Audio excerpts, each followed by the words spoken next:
Alright, this video is about the electrical system. I'm trying to lay out the electrical panel, and as you can see I've got a piece of cardboard here and it's cut out to the dimensions of the electrical panel that's going to be in the back driver's hand side of the RV.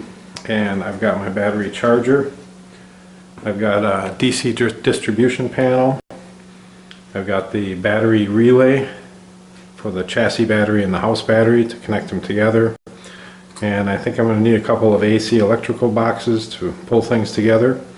I've got the inverter, and I picked up a 50-foot length of nice heavy-duty 12-gauge cable and a good connector for the end of it.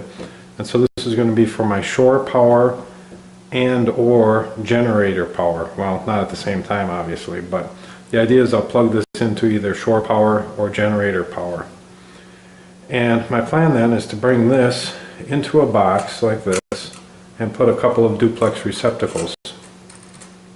And so anytime then that I'm on shore power or generator power, I can plug things into these receptacles. Okay, so what am I going to plug in? I'm going to plug in my battery charger, and potentially I'm going to plug in the house.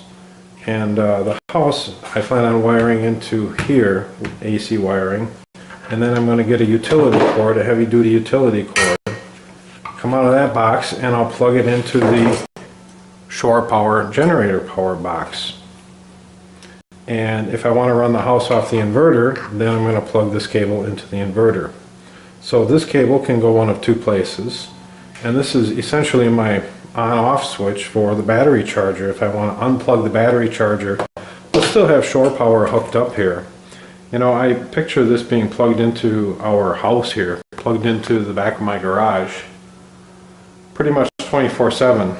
And the battery charger here maintains a, I don't want to call it a trickle charge, but it's a charge just enough to keep the batteries healthy. That's the idea anyways. So I picture it plugged in pretty much all the time. You know, and the charger would be plugged in a good part of the time. But I don't want the house plugged in necessarily all the time, so I can alternately plug the house in here, or again plug it into the inverter. So then the DC distribution panel, that's going to get wired in. All of these get wired to the battery. The DC distribution panel needs wires directly to the battery.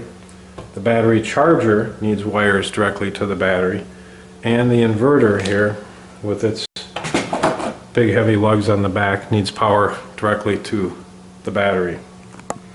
So I try to lay out here what goes to what. I don't know if you can see this or not, but here's my batteries, probably two 6-volt golf cart batteries, and then I need a cable that goes to the chassis battery.